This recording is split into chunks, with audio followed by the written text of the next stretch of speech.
아멘. 할렐루야. 네, PPT를 조금 띄워주시면 좋겠고요. 오늘은 이제 우리가 이번 주에 계속 알파 수련회를 진행하고 있었습니다. 그래서 오늘은 이제 알파의 마지막 강의라고 할 수 있는 이 교회는 무엇인가, 교회란 무엇인가, 이 부분에 대한 주제를 가지고 마지막 또 주일 설교를 이렇게 하려고 합니다. 그리고 알파라는 거는 이제 가을부터는 좀 가능하면 저희가 정규적으로 좀 한번 시작을 해보려고 하는데, 우리 못 오신 분들은 그때 한번 참여를 해보셔도 좋을 것 같아요. 그때 어차피 토크는 똑같이 이렇게 진행이 되지만 그래도 그 시간 안에서 받으실 수 있는 그런 은혜들이 또 있을 거라고 믿습니다. 오늘은 이제 교회란 무엇인가에 대해서 이렇게 말씀을 나누게 될 건데요. 여러분, 교회 하면은 뭐가 떠오르세요? 교회.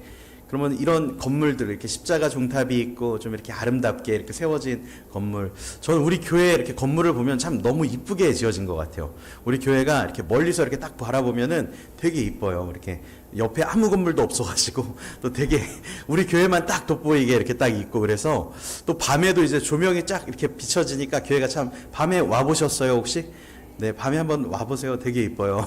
근데 오셔도 뭐 별게 없어요. 주변에는 아무것도 없기 때문에. 근데 참 이뻐요. 근데 교회 하면은 이렇게 아름다운 건물들을 생각합니다. 이건 이제 제주도에 있는 방주교회 아시죠? 그 되게 유명한 교회인데, 참 이렇게 이쁜 교회들, 이렇게 교회 건물들이 이쁜 교회들이 많아요. 근데 사실 건물들이 이렇게 있는 교회들이 있지만, 예수님께서 이 땅에 오신 이후에 교회가 세워졌을 때 여러분 한 300년 동안은 교회 건물이 존재하지는 않았습니다. 제가 지난주 설교 시간에 좀 나눴었는데, 교회는요, 초대교회는 가정집에서 이렇게 모였었어요. 그리고 그러다 보니까 10명에서 20명 남짓의 사람들이 모여가지고 그렇게 예배하는 그런 공동체였죠.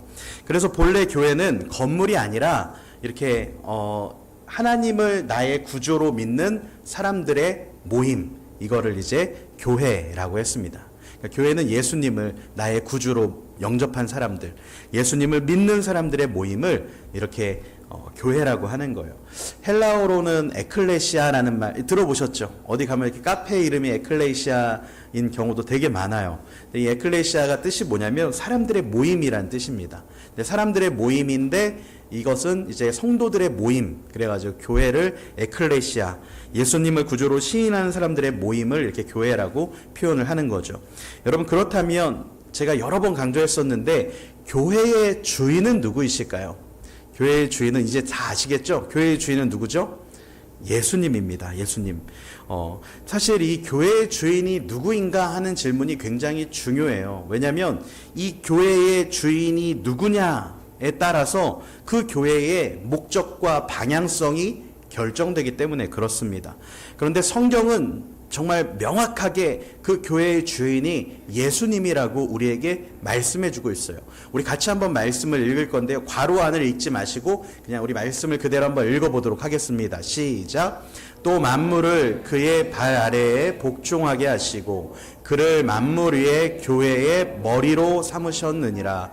교회는 그의 몸이니 만물 안에서 만물을 충만하게 하시는 이의 충만함이니라. 아멘, 아멘. 여러분, 여기 괄호의 그는 다 누구예요? 예수님이세요. 예수님. 성도님들이 이렇게 갖게 되는 흔한 오해가 두 가지가 있다고 제가 여러 번 말씀드린 것 같아요. 교회에 대해서 이렇게 오해하시는 것 중에 하나가 뭐냐면, 그 교회의 주인이 누구인가 이렇게 했을 때 많은 분들이 옛날에는 그랬어요. 옛날에는 교회의 주인은 목사님이다 이렇게 생각하는 분들이 꽤 많으셨어요. 그래서 지금도 어르신들 중에는 그렇게 생각하시는 분들이 많이 계세요. 그럼 요즘에 젊은 사람들은 어떨까요? 요즘에 젊은 사람들은 또 이렇게 생각을 해요.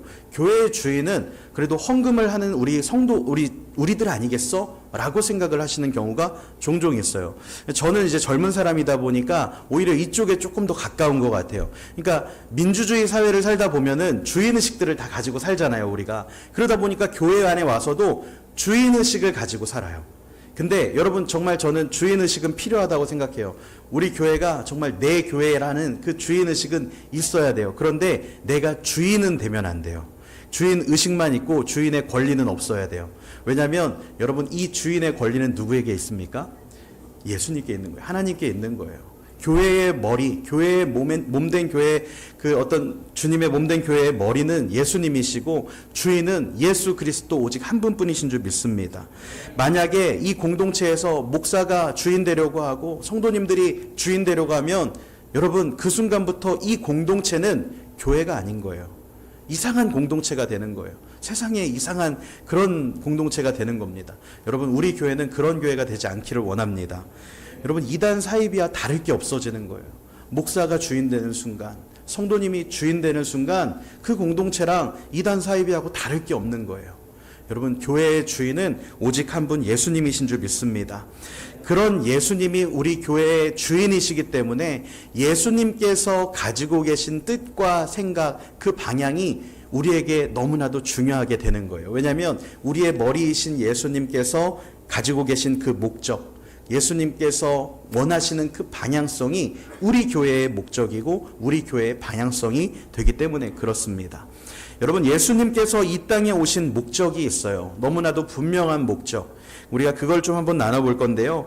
예수님께서 이 땅에 오셔서 사역을 시작하실 때 처음 선포하신 말씀이 이 말씀입니다.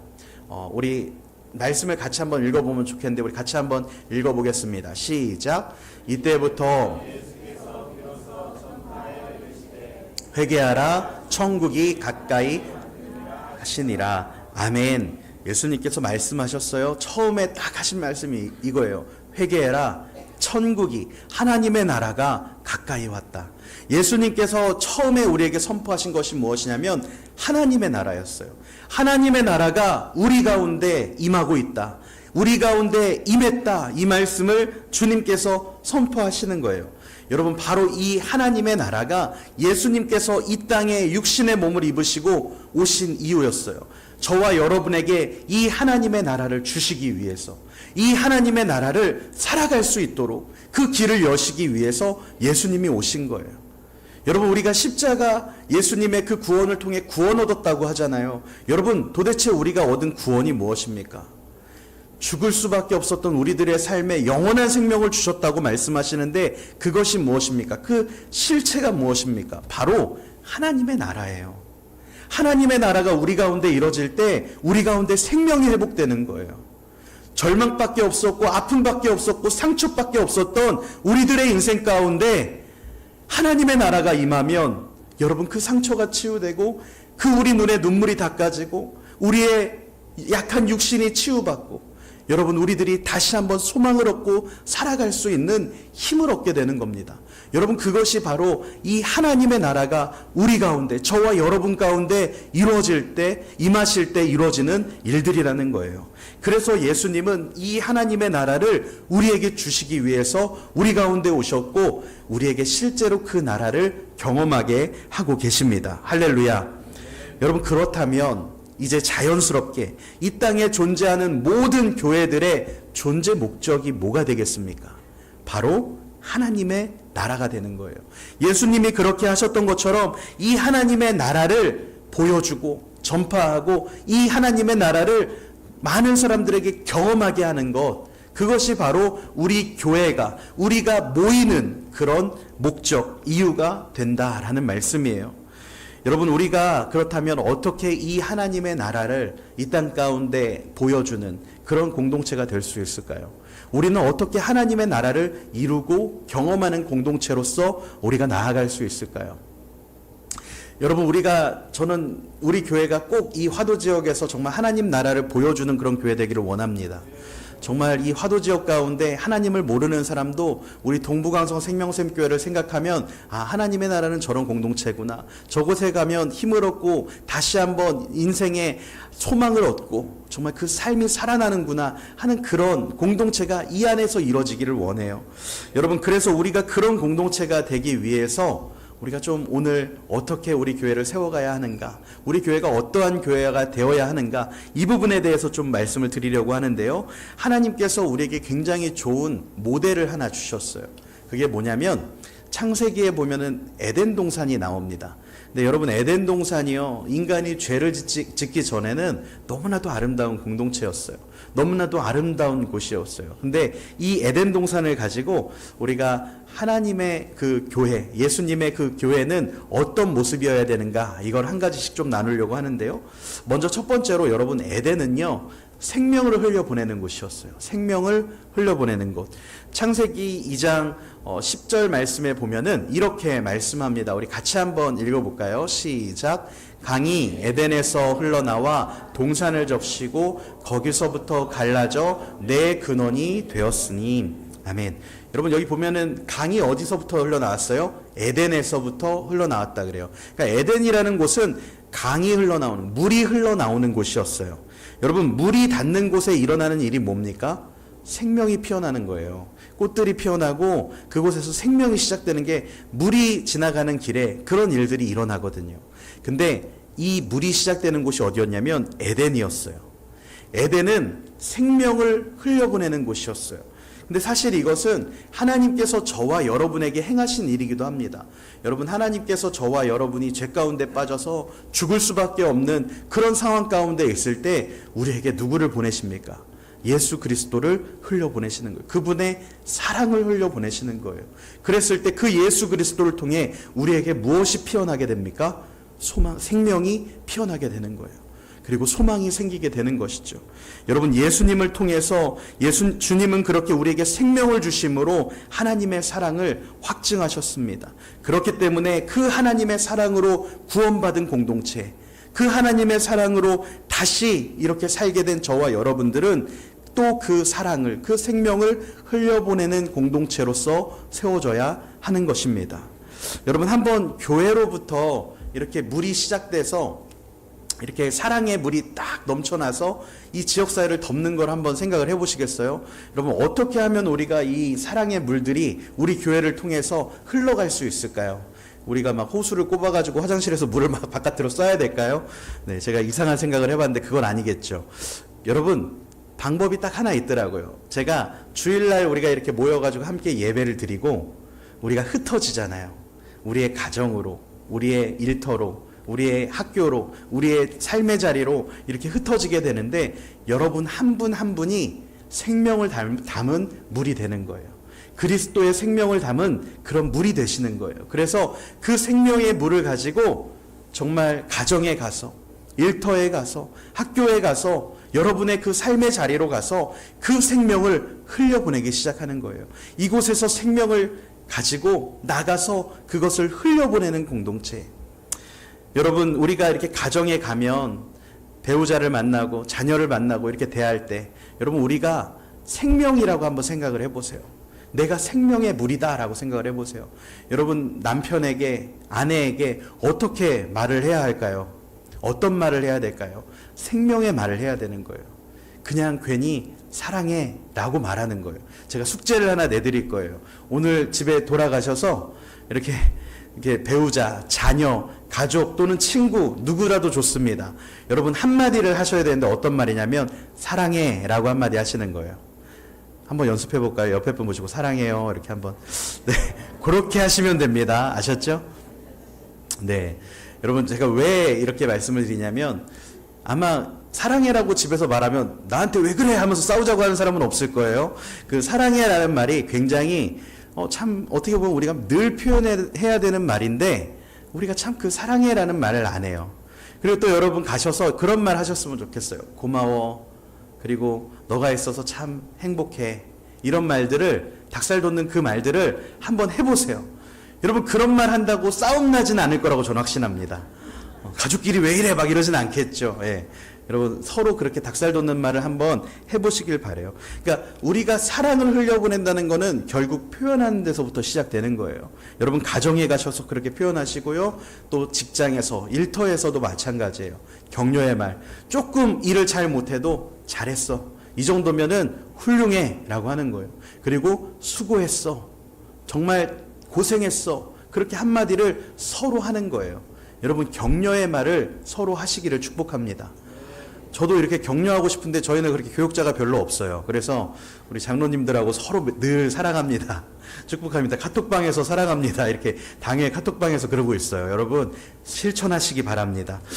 두 번째로 에덴은요 구별된 곳이었어요. 구별된 곳. 창세기 2장에 보니까 2장 10절 말씀에 이런 말씀이 있는 거예요. 우리 같이 한번 또 읽어볼까요? 시작. 여호와 하나님이 동방의 에덴의 동산을 창설하시고 그 지으신 사람을 거기 두시니라. 아멘. 이게 창세기 2장 8절인데 잘못 나왔어요. 이 8절 말씀에 보면 하나님께서 에덴 동산을 어떻게 하셨대요? 창설하셨대요. 그런데 여러분 이 시점부터 이제 에덴 동산인 곳과 에덴 동산이 아닌 곳이 나뉘게 된 거예요. 그렇죠. 에덴 동산이 창설됐으니까 에덴 동산인 곳이 있고 에덴 동산이 아닌 곳이 생기게 된 겁니다. 하나님께서 이렇게 에덴을 이렇게 딱 만드시는 그 순간부터 에덴이라는 곳이 생겨났어요. 여러분 사실 이 에덴이라는 그 말 자체가 그 가지고 있는 원어의 뜻을 보면 울타리가 쳐져 있는 그런 정원을 의미해요. 정원. 울타리가 이렇게 쳐져 있는 거예요. 한번 상상해 보세요. 여러분 그런데 이 울타리라는 게 어떤 역할을 할까요? 울타리는요 두 가지 역할을 해요. 한 가지는 안에 있는 것들을 보호하는 역할을 합니다. 여러분은 교회에서 보호받는 그런 사람들이에요. 여러분들을 위해서 정말 기도하고 있는 공동체가 있다는 걸 항상 기억하셨으면 좋겠어요. 새벽마다 우리 장로님들, 권사님들 다 나오셔가지고 여러분들을 위해서 기도하고 있어요. 한 주간도 평안하실 수 있도록 월요일마다 늘 그 기도하고요. 여러분들의 삶을 위해서 기도하는 공동체예요. 우리 교회 새벽 예배 한 10분 정도 늘 나오시는데 나오셔서 여러분들을 위해서 기도해요. 여러분들의 삶이 평안할 수 있도록 주일날 그 들은 말씀을 살아낼 수 있도록 여러분들을 위해서 기도하는 교회입니다. 여러분 이렇게 우리는 이 안에서 보호받아요. 또 한 가지 여러분 이 울타리의 역할이 뭐냐면 경계가 되는 거예요. 경계. 이 울타리가 어떻게 경계가 되냐면 울타리의 안과 밖을 나눠요. 그래서 구별되게 해요. 울타리 안에 있는 존재와 울타리 밖에 있는 존재로 나뉠 수밖에 없어요. 그러니까 경계가 되고 구별이 되는, 구분이 되는 곳이 바로 교회라는 거예요.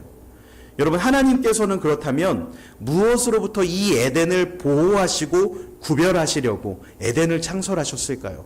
무엇으로부터 우리 교회를 보호하시고 이렇게 구별하시려고 하는 걸까요? 그것은 하나님을 인정하지 않는 이 세상, 하나님을 인정하지 않고 하나님을 믿지 않는 그 모든 세상의 사고방식과 가치 기준들로부터 우리들을 보호하시고 우리들을 구별하시는 거예요. 제가 성경을 읽으면서 출애굽기나 여러분 그 여호수아, 사사기 이 정도를 보면요, 참 편했겠다라는 생각이 들 때가 있어요. 뭐냐면 여러분 그럴 때 보면은 이 출애굽기, 여호수아, 사사기 이런 부분을 보면 계속 반복적으로 나오는 이야기가 있죠. 뭡니까? 이스라엘이 계속해서 범죄해요. 우상을 섬겨요. 그리고 죄에 빠져서 고난을 당하고 하나님이 사사를 통해서 구원하시고 계속 그 이야기가 반복되고 있는 걸 보거든요. 근데 그때 주로 보면은 이스라엘이 어떤 우상을 섬깁니까?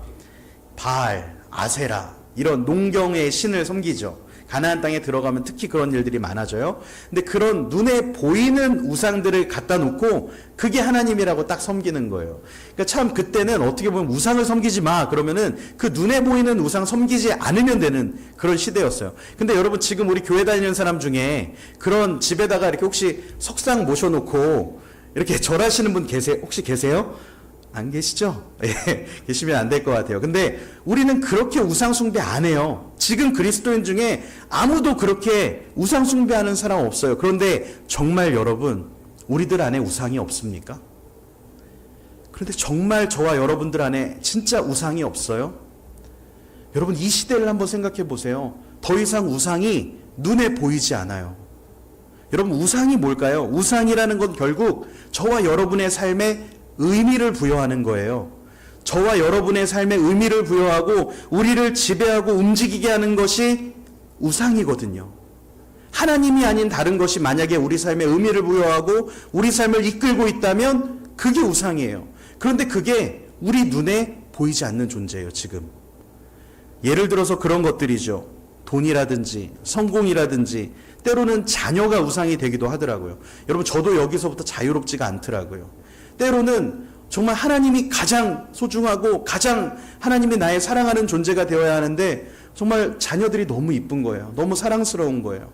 그래서 이 자녀가 우상이 될 때가 있어요. 저도 그런 경험을 해요. 또 이런 경우가 있었죠. 우리 코로나 때 여러분 난리가 났었잖아요. 부동산이 우상이 된 거예요. 사람들이 다 부동산에 완전히 그냥 미쳐가지고 그 부동산에 빠져가지고 다 젊은 사람들이 그렇게 됐었어요. 코인, 주식, 여러분 이런 것들이 우상 아니겠습니까? 우리 눈에 보이지는 않지만 그런 것들이 충분히 우리의 우상이 되고 있는 거예요. 또 한 가지, 여러분 오늘날 이 세상이요 우리에게 끊임없이 정말 유혹하는 그런 우상이 한 가지가 있어요. 그게 뭐냐면 자기 자신이에요. 자기 자신. 세상이 우리에게 이런 메시지를 던집니다. 너 자신을 추구해라. 네 자신이 제일 소중하다. 네가 제일 중요하다. 네가 주인공이다. 여러분 이런 말씀 들으시면 어때요? 마음 좋지 않으세요? 네 인생의 주인공은 너야. 이렇게 딱 그 어떤 노래의 가사처럼 이야기를 해주면 속 시원하지 않으세요? 저도 그 말을 들을 때 청년 시기에 특히 그랬던 것 같아요. 맞아, 내 인생의 주인공은 나야 라고 생각을 했던 것 같아요. 근데 여러분 정말 그럴까요? 그렇지 않다는 거예요. 여러분 자기 스스로도 우상이 될 수 있어요. 여러분 우리 그리스도인들은요 적어도 내 인생의 주인이 나라고 하는 사람들이 아니에요. 우리 그리스도인들, 예수님을 믿게 된 사람들은 그때부터 내 인생의 주인은 예수님이에요 라고 고백한 사람들이 그리스도인입니다. 그런데 이 세상은 계속해서 네 인생의 주인은 너야 라고 이야기를 하는 거예요. 여러분 근데 이 말이 맞게 들리고 좋게 들리는 그 이유가 뭔지 아세요? 우리들 안에 자기 중심성이 있거든요. 우리들 안에 본성적으로 자기 중심성이 있다 보니까 내가 주인공이 되어야 할 것 같고, 내가 누려야 될 것 같고, 내가 편해야 될 것 같고, 내가 더 가져야 될 것 같은 여러분 그 마음들, 이런 삶을 추구하고 싶은 본성들이 저와 여러분 안에 있거든요. 하지만 여러분 중요한 것은 이거예요. 예수님이 우리에게 그렇게 말씀하시지 않으세요. 예수님이 저와 여러분에게 이렇게 말씀하시는데요. 우리 같이 한번 길지만 같이 읽었으면 좋겠습니다. 읽겠습니다. 시작. 예수께서 이르시되 이방인의 집권자들이 그들을 임의로 주관하고 그 고관들이 그들에게 권세를 부리는 줄을 너희가 알거니와 너희 중에는 그렇지 않아야 하나니 너희 중에 누구든지 크고자 하는 자는 너희를 섬기는 자가 되고 너희 중에 누구든지 으뜸이 되고자 하는 자는 너희의 종이 되어야 하리라. 인자가 온 것은 섬김을 받으려 함이 아니라 도리어 섬기려 하고 자기 목숨을 많은 사람의 대속물로 주려 하며. 아멘. 아멘. 여러분 예수님이요 이렇게 말씀하셨어요. 그리고 예수님은 실제로 본인이 그렇게 우리에게 그 삶을 보여주시지 않았습니까? 하나님이신 그분이 인간의 몸을 입고 그 종의 형상을 하고 이 땅에 오셔서 가장 낮고 천한 곳에 가셔서 그렇게 사역하시고 아무런 대가도 대우도 받지 않으시고, 여러분 예수님이 그렇게 살아내신 거 아닙니까? 자기를 주장한 적 없으시고 오직 하나님의 나라만을 선포하며 하나님을 위해서 예수님은 그렇게 이 땅에서의 삶을 살아내셨어요. 그러면서 우리에게 말씀하시는 거예요. 인자가 온 것은 섬김을 받으려 함이 아니라 도리어 섬기려 하고 자기 목숨을 많은 사람의 대속물로 주려 함이라. 여러분 우리들의 삶도 이래야 하는 줄 믿습니다. 여러분 우리 안에 있는 이 자기 중심성을 이겨내셔야 돼요. 여러분의 가정에서 여러분이 어떻게 섬기실 수 있겠어요? 어떻게 사랑을, 생명을 흘려보내실 수 있겠어요? 계속 나를 공격하는 그 남편의 말을 들으면서, 아내의 말을 들으면서 여러분 어떻게 우리가 생명을 흘려보낼 수 있겠습니까? 방법은 하나인 거예요. 내 자기 중심성 내려놓고 여러분 내가 죽어지는 거예요. 종의 형체를 갖는 거예요. 그리고 예수님의 마음으로 거기서 사랑의 말을 하는 거예요. 섬김을 하는 거예요. 여러분 아마 이런 생각들을 하실 거예요. 남편이 나에게 그런 말을 할 때, 아내가 나를 무시할 때 내가 거기서 죽어지고 반응하지 않고 사랑의 말을 하면 내가 너무 비참해지는 거 아닌가, 직장에서 나를 무시하는 어떤 사람의 그 언행을 들으면서 내가 똑같이 갚아주지 않으면 내가 바보 되는 거 아닌가 하는 생각을 하실 수도 있어요. 여러분, 진짜로 여러분이 바보가 되실 거예요. 어떻게 보면 비참해지실 수도 있어요. 그런데 여러분, 예수님께서 걸어가셨던 그 길을 한번 생각해 보세요. 그 골고다 언덕길에서 많은 사람의 조롱을 받으며 채찍질을 받으며 예수님은 그 길을 가시지 않습니까? 그런데 여러분, 놀라운 사실은 예수님께서 십자가를 지고 나셨을 때 예수님의 그 길은 십자가에서 치욕스럽게 끝나지 않았어요. 하나님께서 예수님을 부활시키셨고 그분을 영광스럽게 하셨습니다. 할렐루야. 여러분, 저와 여러분이 만약에 이 자기중심성을 내려놓고 우리 가정에서, 우리 직장에서, 우리 삶의 자리에서 십자가의 길을 걸어간다면 주님은 반드시 그 길 끝에서 저와 여러분을 맞아주실 거예요. 그리고 영광스럽게 하실 겁니다. 여러분, 영광을 위해 우리가 고난을 받는 것은 절대로 미련한 행동이 아닙니다. 여러분, 가정에서, 직장에서 부당한 대우를 받으실 때 꼭 이 말씀을 기억하셨으면 좋겠어요. 인자가 온 것은 섬김을 받으려 함이 아니라 도리어 섬기려 함이라. 여러분, 예수님처럼 도전하시고 실패하셔도 괜찮습니다. 똑같이 나한테 윽박지르는 남편, 아내에게 똑같이 윽박질러도 괜찮아요. 단 다시 거기서 회개하면서 사랑해주고 다시 용서해주고, 여러분 그렇게 한번 시도해 보시기를 축복합니다. 예수님을 가장 소중하게 생각하는 저와 여러분들 되셨으면 좋겠어요. 여러분, 우리가요 하나님을 믿게 됐을 때, 예수님을 믿게 됐을 때 어떤 일이 우리에게 일어났습니까? 우리의 신분이 바뀌었어요. 저와 여러분의 신분이 이제는 하나님의 자녀로 정말 놀라운 그런 새로운 신분을 받게 되지 않았습니까? 마찬가지로 우리가 예수님의 방법대로 살아가기 시작하면 더 놀라운 은혜들이 우리 삶 가운데 펼쳐지게 될 겁니다. 절대로 비참해지거나 절대로 바보가 되거나 그런 일이 일어나지 않을 거예요. 한번 이 말씀을 의지해서 여러분의 가정에서, 삶의 자리에서, 학교에서 예수님의 방법대로 살아가 보시기를 축복합니다. 세 번째로, 이 에덴이라는 곳은요 선악과가 있는 곳이었어요. 선악과가 있는 곳. 여러분, 그래서 교회에는 선악과가 있어야 되는데요, 한번 창세기 2장 9절 말씀을 같이 한번 읽어보겠습니다. 시작. 여호와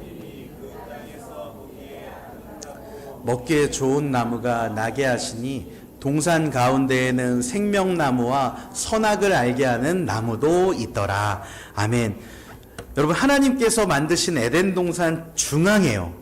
구석이 아니라 중앙에, 사람들이 오고 가면서 계속 볼 수밖에 없는 그 중앙에 뭐가 있었어요? 생명나무와 선악을 알게 하는 나무가 있었대요.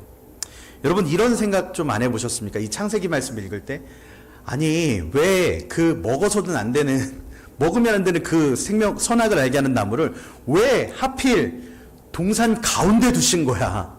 그냥 안 보이는 곳에 어디 저 구석탱이에 좀 숨겨놨으면 안 먹지 않았을까요? 도대체 왜 주님은 그 먹으면 안 되는, 먹을 수 없는 그 나무를 동산 중앙에 계속 볼 때마다 먹고 싶게 그걸 두셔가지고 왜 결국 사람이 그걸 먹게 하시냐고요. 여러분, 그런 생각 안 해보셨어요? 저만 해봤나요? 저만 되게 나쁜 사람이 되는 것 같은데, 여러분 그쵸? 왜 예수님께서, 왜 하나님께서 왜 동산 중앙에 선악을 알게 하는 이 나무를 왜 두셨을까요? 여러분, 창세기에 보면요, 에덴 동산에서 인간이라는 존재는 최고의 피조물이었어요. 최고의 피조물, 정말 왕 같은 존재였어요. 홀로 하나님의 형상을 가지고 정말 하나님같이 그 땅을 관리하는 사람들이었어요. 그런 존재. 그래서 창세기 2장 15절과 16절을 보면 주님께서 모든 것을 먹고 관리할 수 있는 그런 권리를 인간에게 주시는 것을 볼 수가 있어요.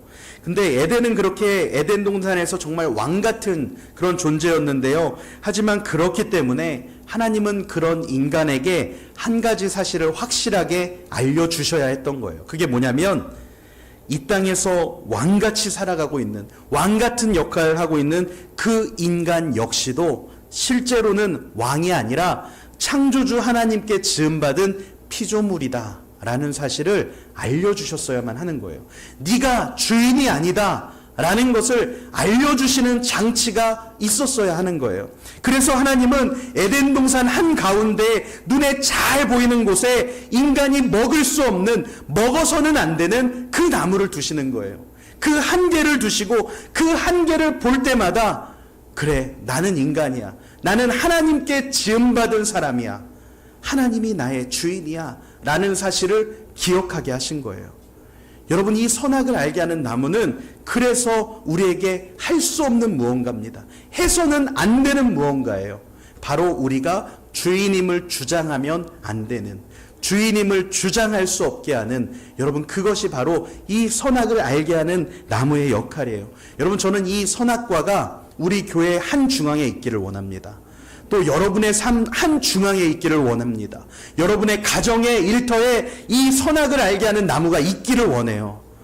여러분, 이 나무를 보실 때마다 기억하세요. 내가 주인이 아니다. 하나님이 주인이시다. 내가 먹어서는 안 되는, 먹을 수 없는 나무가 있다. 여러분, 우리의 한계를 인정하고 하나님의 하나님 되심을 인정하는 것이야말로 우리 교회가, 우리 개인이 해나가야 하는 일들인 줄 믿습니다.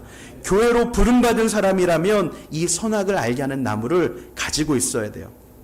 여러분, 교회에서 신앙생활을 오래 하다 보면은 봉사의 자리로 나아가게 돼요. 자연스럽게 봉사자가 돼요. 그래서 이 교회를 막 세워가는 역할들을 하게 돼요. 그런데요, 여러분, 그럴 때 보면은 각 부서가 생겨요. 지금 우리 이제 위에서 아동부 예배가 드려지고 있죠. 애기들이 예배를 드리고 있는데, 여러분, 부서가 이렇게 생겨나게 되는 거예요. 계속해서 부서가 활성화되기 시작해요. 아마 우리 사역팀들, 오늘 성찬팀도 그렇고 주방팀도 그렇고 많은 사역팀들이 사역을 하고 있어요. 우리 찬양대, 또 아삽찬양대 다 이렇게 사역을 하고 있는데, 여러분, 우리가 이렇게 사역을 해나가게 될 때요, 여러분, 우리 사역팀 안에 이렇게 선악과 항구를 두세요.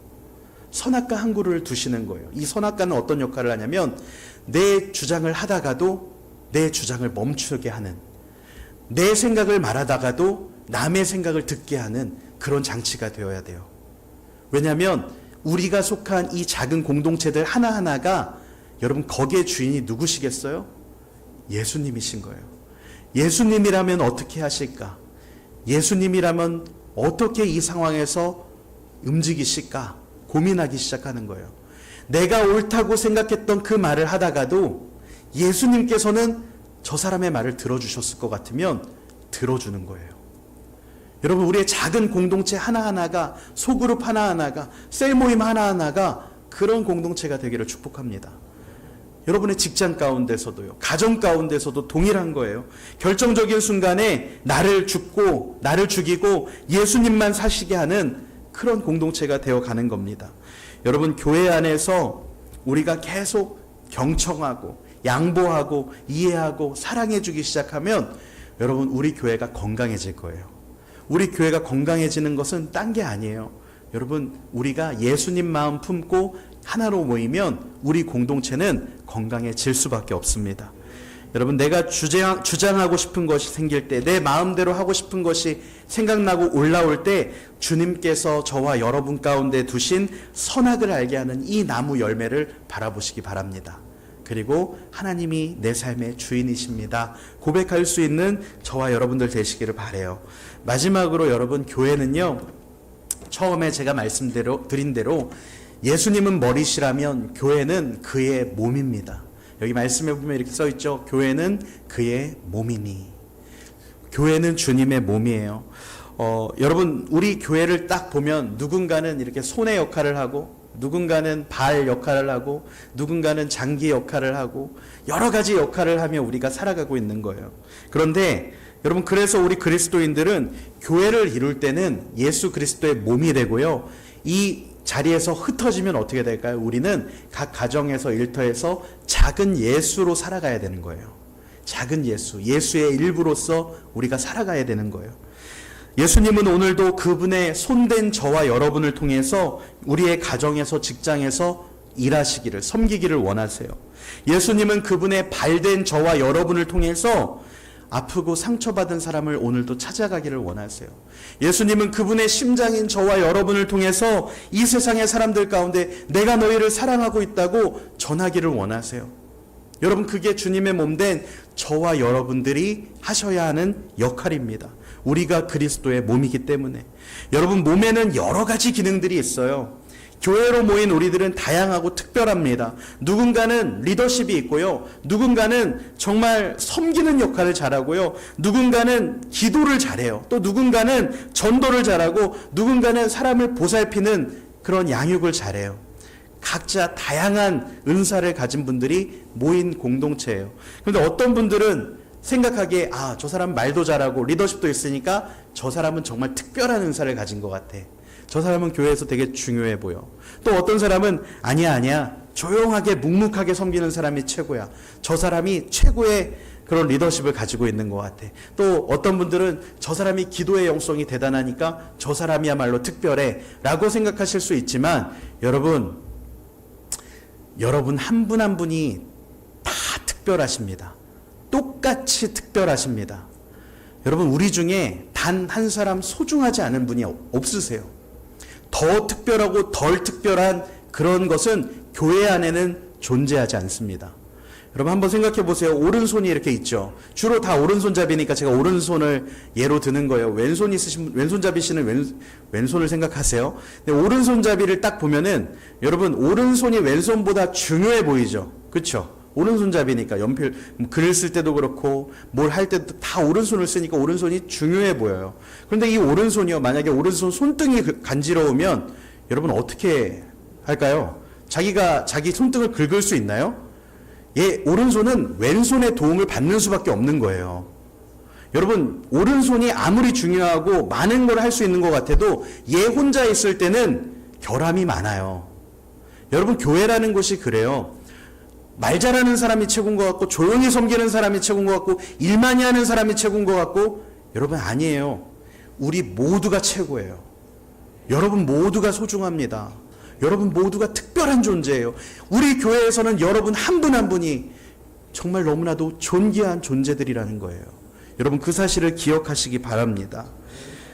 만약에 여러분, 그러니까 이 옆에 분 한번 이렇게 잠깐 보시겠어요? 이렇게 한번 보시면은, 여러분 그분들이 다 예수님의 몸이에요. 그러니까 여러분, 우리가 만약에 그 옆에 있는 분을 아프게 하면 누구를 아프게 하는 거예요? 부담되시죠? 예수님을 아프게 하는 거예요. 여러분, 다시 한 번만 보시겠어요? 이렇게 한번 살짝 보시면은, 여러분, 만약에 제가 그 옆에 있는 분에게 함부로 말하면, 상처 주는 말을 하면 누구에게 함부로 말하고 상처 주는 거예요? 예수님한테. 여러분, 교회가 그런 공동체예요. 무서운 공동체죠. 근데 그렇기 때문에 우리는 어떻게 해야 되겠습니까? 예수님을 사랑하는 마음으로, 예수님께 하고 싶은 말로 이 옆에 있는 분에게, 내 옆에 있는 지체에게 그렇게 말해주고 격려하고 사랑한다고, 정말 잘하고 있다고, 그 정도면 충분하다고, 정말 주일날 예배 나와서 앉아있는 게 어디냐고. 여러분, 우리가 그렇게 격려하는 거예요. 여러분, 진짜 그렇잖아요? 우리가 주일에 와서 이렇게 모일 수 있는 것만으로도 얼마나 큰 감사예요. 여러분, 우리가 그렇게 격려하고 함께하는 공동체가 되기를 원합니다.